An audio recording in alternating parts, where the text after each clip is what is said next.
experiência. Então, eu queria chamar em primeiro lugar o Jean-Marc Etlan, do Itaú BBA, que está apoiando o painel, e ele vai ser o moderador.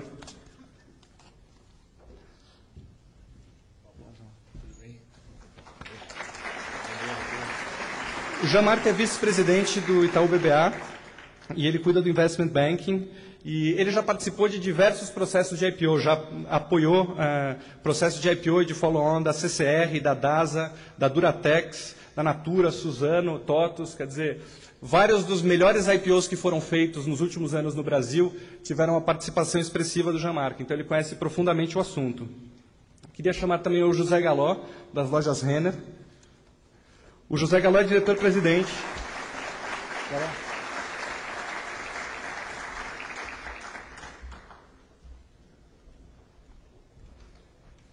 O José Galó é diretor-presidente da Renner, e a Renner é uma empresa muito interessante, porque é uma das poucas empresas na Bolsa do Brasil que tem um controle pulverizado.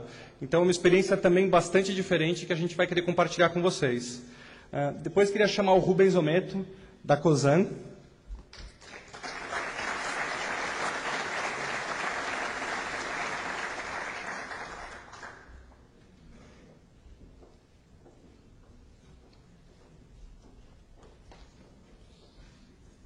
O Rubens Ometo é presidente da Cosan, e a Cosan é um dos maiores grupos sucroalcooleiros do mundo e está fazendo um trabalho muito interessante de consolidação dessa indústria, exportação, e usou muito bem também o mercado de capitais, fez uma abertura recente que foi muito bem sucedida.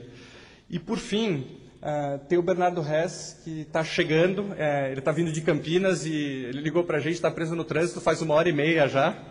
Mas a gente vai começar mesmo assim, então logo que ele chegar a gente já dirige ele diretamente para a posição dele, e aí a gente já pode começar o debate. Então, lembrando a todos vocês, quem quiser fazer pergunta, por favor, faça as perguntas por escrito, a gente vai passar para cá, e agora eu passo a palavra para o Jean-Marc para coordenar o painel.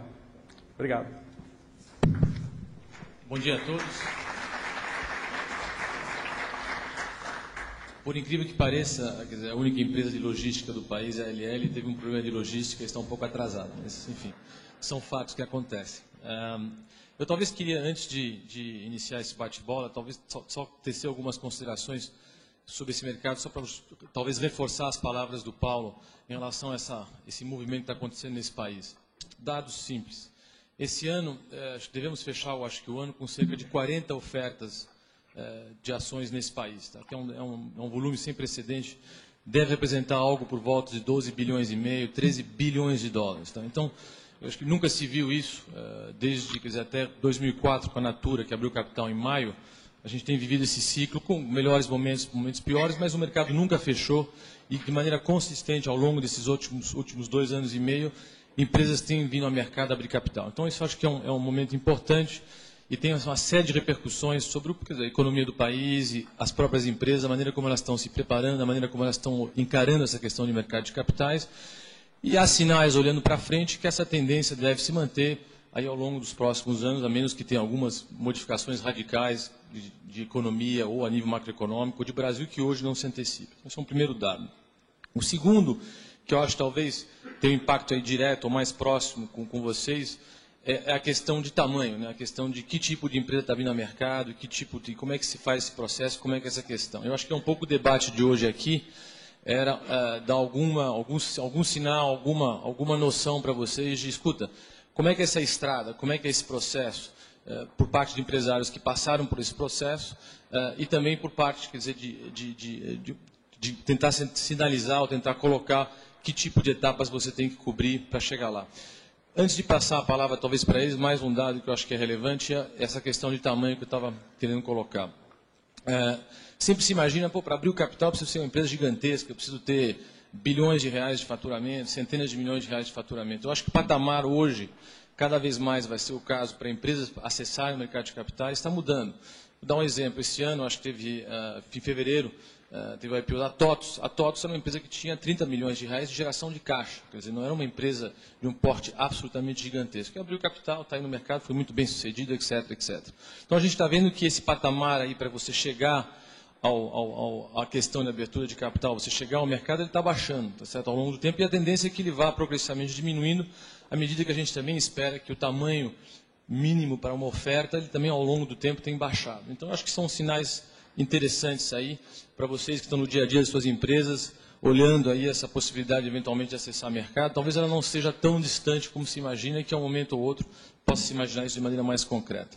Então, posto isso, eu talvez vou passar a palavra rapidamente para os nossos panelistas aqui, e no fundo, quer dizer, pedir tanto ao Galó como ao Rubens, que vem assim, que tem histórias muito diferentes de por que as suas respectivas empresas abriram capital, que tem histórias bastante diferentes também de como foi esse processo e como ele se deu ao longo do tempo e quais foram assim algumas das etapas importantes ao longo desse processo para ambos. Os dois casos são casos de sucesso extraordinário. Só para dar um número assim rápido, a Renner colocou 100% do seu capital na Bolsa, e se eu não me engano, Galó, em julho do ano passado, 2005, naquela época por um valor mais ou menos de 260, 270 milhões de dólares. A empresa hoje vale em Bolsa mais de $1,5 bilhão de dólares. Quer dizer, então, uma performance estupenda. O caso do Rubens também foi muito parecido. Ela colocou, naquele momento, 30% do seu capital em Bolsa, e hoje a empresa vale mais de $3,5 bilhões de dólares em Bolsa. Então, nos dois casos extremamente bem-sucedidos e que foram muito interessantes do ponto de vista de como eles se sucederam. Então, talvez, Galó, você possa iniciar esse bate-bola e um pouco contar a tua história de como é que foi esse processo no caso da Renner. Bom dia a todos, muito obrigado pelo convite. Bem, você falou 7 minutos, né? Tá bom. Olha, pessoal, a Renner, na verdade, a história da Renner começa em 1912, lá no Rio Grande do Sul. O seu A.J. Renner foi um empreendedor que atuou principalmente na área de tecidos, vestuário. Depois ele cria uma rede de lojas. Em 1965 surge a Lojas Renner, em 1967 ela abre o capital. E aqui eu acho que começa, digamos assim, uma história que nos interessa do ponto de vista de visão. Certamente o seu AJ tinha uma visão de governança e de ter sócios, então ela profissionaliza a empresa é totalmente profissionalizada e avança até mais ou menos 84, 85. Naquele momento, 84, 85, a família resolve voltar para a empresa e, de uma certa forma, assim, se quebra o processo de profissionalização. Ela fica operando a companhia mais ou menos uns 6 ou 7 anos, as coisas não dão certo, e aí a família tem a sabedoria de dizer, de repente, nós não sabemos fazer, quem sabe a gente volta a buscar pessoas que façam. E, então, em 92, a família sai do negócio e se profissionaliza a companhia. Então, a empresa com problemas de liquidez, com problemas de caixa, com problemas financeiros, se faz o primeiro grande planejamento estratégico da companhia, que então visava transformar uma empresa estadual numa empresa regional. E isto acontece. Nesse processo todo, se vê a vulnerabilidade de uma empresa, de uma loja de departamento ser estadual ou regional. O nosso principal concorrente de então nos atacava assim de uma forma bastante agressiva, com guerra de preços e com condições de pagamento, e a gente via que para jogar esse jogo nós tínhamos que ser uma empresa nacional. Então, em 97 se faz um novo plano estratégico, transformar uma empresa regional uma empresa nacional. 80 milhões de dólares seria os recursos necessários. A família decide, já está na 4ª vocação, a família decide que há vocações diferenciadas, alguns não querem mais correr riscos, vai-se em busca de um sócio. Nisso se encontra a JCPenney, né, que é a maior, na ocasião era a maior, ainda é a maior cadeia de lojas de departamentos dos Estados Unidos. Por que JCPenney? Porque ela já tinha operações no México e no Chile. E chega num determinado momento da negociação, a JCPenney diz, olha, eu não brinco dessa história de ser sócio, quero comprar o controle. A família, acho que também, de repente, num segundo lance de sabedoria, já que havia tantas vocações diferenciadas e sentia-se que não haveria assim uma unidade, vende uma boa venda, cada um fica com recursos para seguir a sua vocação. Começa uma nova fase da empresa. Na ocasião, nós tínhamos 21 lojas. se antevia, havia duas operadoras de lojas de departamento do Brasil, MAP e Mesbla. Era claramente visível, uma por problemas de gestão e outra por problema de modelo de operação. O MAP, por ser uma full-line department store, previa-se vida curta, e a Mesbla, por problema de gestão, se antevia que haveria problemas. Esse foi o motivo, inclusive. A JCPenney estudou a compra dessas duas companhias, mas preferiu apostar num modelo de gestão, que nós éramos muito menores que MAP e Mesbla, e também a JCPenney não estava bem com a experiência do Chile, porque lá no Chile ela fez um modelo de lojas de departamento americana, com produtos americanos, com um gestor americano, e não estava dando certo. Então a JCPenney percebeu que para ter sucesso aqui no Brasil ela teria que valorizar e prestigiar a gestão local. Também, talvez ela tenha ido em busca de uma gestão confiável, estudou muito os princípios, os valores, a cultura. Uma coisa que eu sentia muito nesse momento, a identidade cultural, ela pensou muito nisso. Bom, começa uma nova fase, então, com a JCPenney, nós com 21 lojas, MAP e Mesbla vão para falência. Nós, em 2 anos, abrimos 28 lojas e começamos um processo de crescimento. Esse processo de crescimento contemplava abrir 4 a 5 lojas por ano e não entrar em produtos financeiros.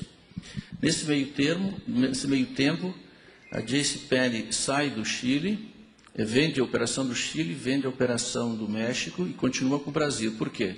Porque ela perdia dinheiro nesses 2 países, aqui ela conseguia ter os resultados até acima da sua expectativa. Nós éramos bem mais eficientes que a própria JCPenney.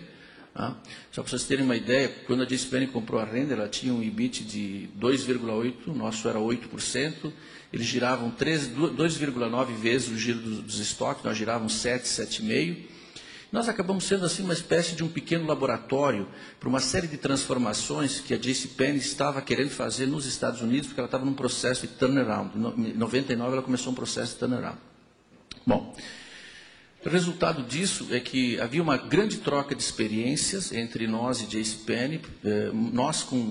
Íamos a JCPenney buscar expertise na área de gestão administrativa, de auditoria, de processos, e eles no aspecto mercadológico, construção de coleção, visual de lojas, e era uma convivência muito boa. Quando eles vendem Chile e México, o que se faz com o Brasil? Aí ficou um ano acho que talvez o pior ano do meu processo de Renner, que começou em 92, foi no ano de 2004, onde havia uma grande indecisão. Puxa, eu tinha que responder aos meus executivos o que vai acontecer com a Renner, porque tinha vendido Chile e México. Então, depois de conversa e troca, de experiência com o novo chairman, se decide então que a JCPenney sai do Brasil. Haveria 2 alternativas. A JCPenney tinha feito uma oferta pública, além de comprar as ações da família, tinha 98% das ações, 98% das ações, só 2% no free float do mercado. Então, a JCPenney era uma corporation e havia 2 alternativas, ou sair via mercado de capitais ou via venda para um estratégico. Nas conversas deu para perceber o seguinte: olha, vamos preservar essa empresa do ponto de vista vamos garantir que haja a continuidade da cultura. É uma empresa que, enfim, sempre nos ajudou. Isso eu acho que foi fundamental, foi importante. Então, sai via mercado de capitais, faço o IPO. O IPO, aquilo que todo mundo sabe, muito trabalho. A JCPenney demorou um pouco para tomar essa decisão, depois a gente pode entrar em detalhes, mas aquilo que tecnicamente se faria em necessário 180 dias, nós acabamos fazendo em 90 dias, foi realmente um salve-se quem puder. Durante o roadshow, 2 semanas antes do price, estoura todo esse processo de corrupção que começou lá em junho. Então, como é que faz? Prejudica, não prejudica? Isso definiu, inclusive, que a maior participação dos estrangeiros, cerca de 90% dos participantes do IPO foram estrangeiros, e 10% mostra... É muito interessante porque os acionais eram muito afetados por essa situação. Os estrangeiros têm uma visão mais de longo prazo, isso que eu percebi. Eles não pensam no que está acontecendo hoje, ou amanhã, ou esse ano. Eles têm uma visão mais de longo prazo, nitidamente foi perceptível isso. Então, acabamos fazendo o IPO, que foi, apesar de tudo isso, foi colocado o preço que a gente queria.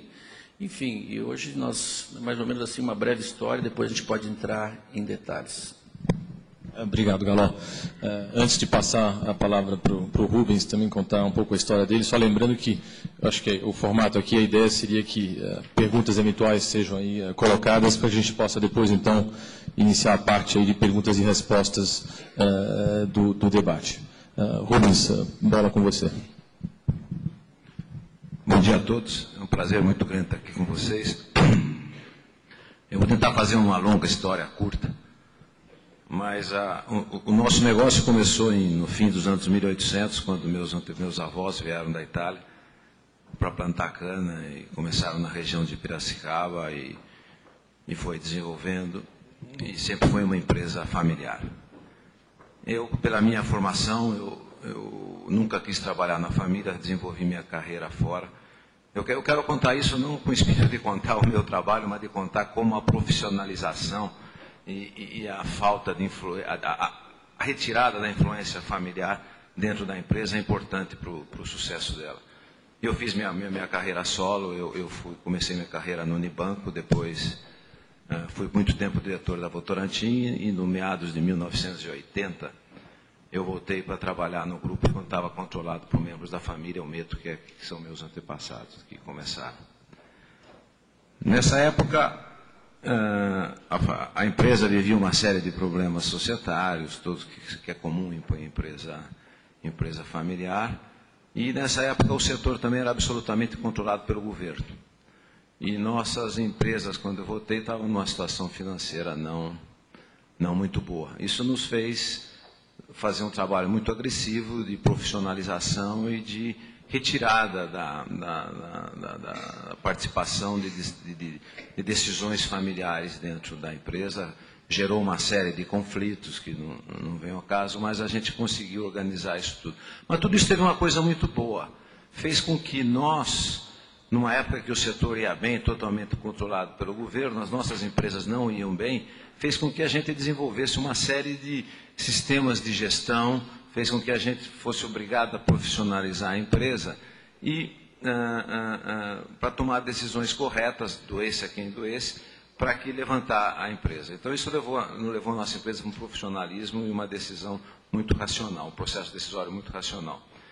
Isso fez também com que a gente começasse a trabalhar fortemente com o objetivo de reduzir custos, de ser mais eficiente. Isso nos levou a começar a adquirir empresas, ou vizinhos, ou naquela época havia uma competição por cana, era tudo regulado pelo governo, e isso havia uma transferência de renda muito grande, isso nos obrigou a começar a adquirir nossos competidores e fez com que a gente desenvolvesse esse expertise. E não preciso dizer quão fragmentado é o nosso setor.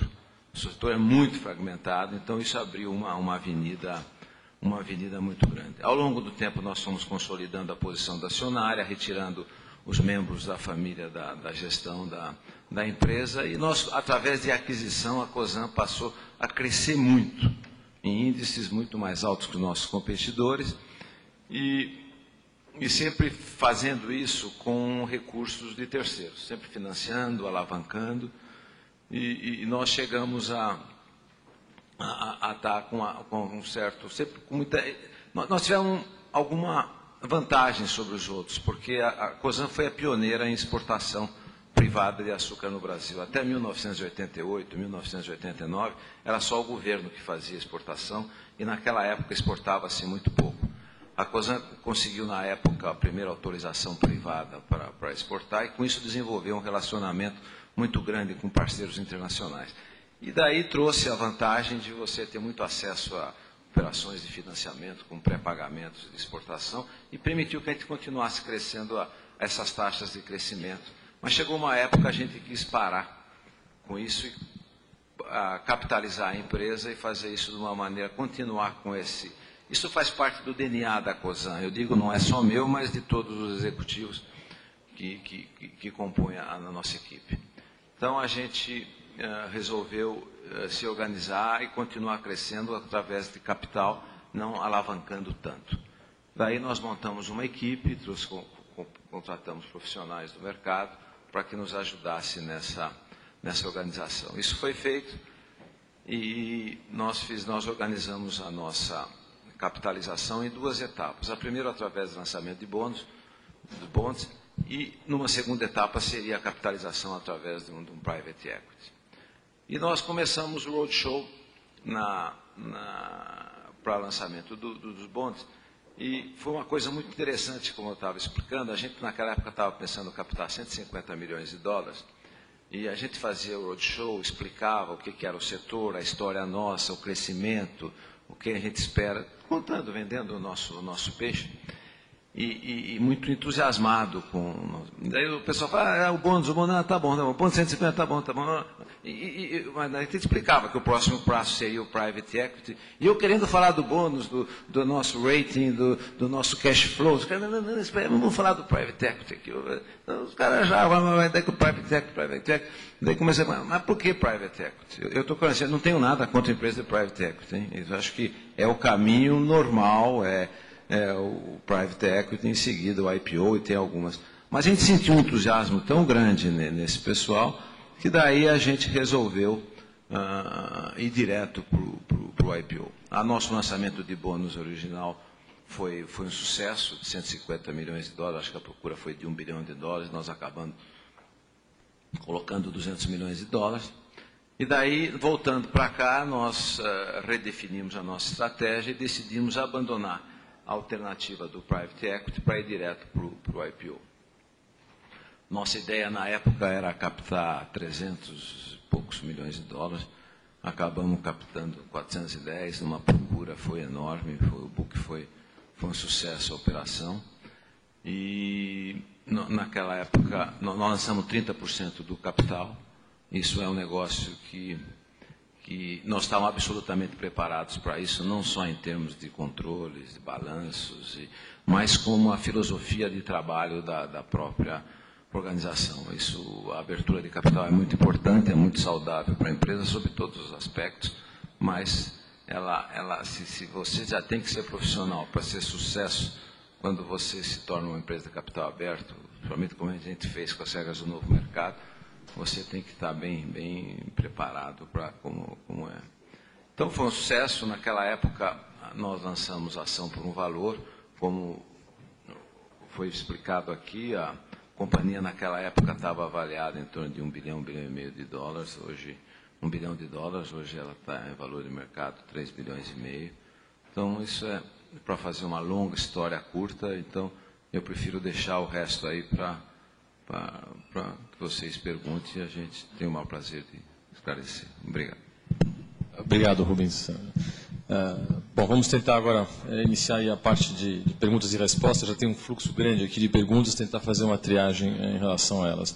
Acho que a primeira pergunta, algumas perguntas aqui que vieram refletem um pouco essa uma questão que é frequente por parte de empresários com empresas de menor porte que estão pensando em crescer, que é a seguinte: escuta, tudo bem, eu vou ao mercado de capitais, ótimo, mas como é que é esse processo no sentido de amanhã eu posso manter a gestão do meu negócio, a questão do controle, não vai ter um investidor que vai comprar a maioria das ações, amanhã eu vou depender dele, enfim, então tem muitas questões sempre em relação a essas duas questões fundamentais, né? Manutenção da gestão, né? E a questão do controle, ou pelo menos o controle da sua saída, o controle do valor do que você tem remanescente na empresa. Eu acho que a experiência do Galó, que é a primeira experiência de uma empresa cujo controle é totalmente pulverizado no mercado, é muito interessante em termos de poder talvez dar alguma luz sobre essa questão de, escuta, mesmo se eu tiver o mercado com 60% da minha companhia, eu vou poder gerir minha companhia? Sim, não, como é que é isso? Ou sobre a questão, amanhã, os 40% que eu ainda tenho, eu quiser vender, vem alguém e compra a empresa, como é que eu posso controlar essa saída? Existem alguns mecanismos nesse sentido, talvez, Galó, você pudesse colocar uma luz para nós sobre essas questões.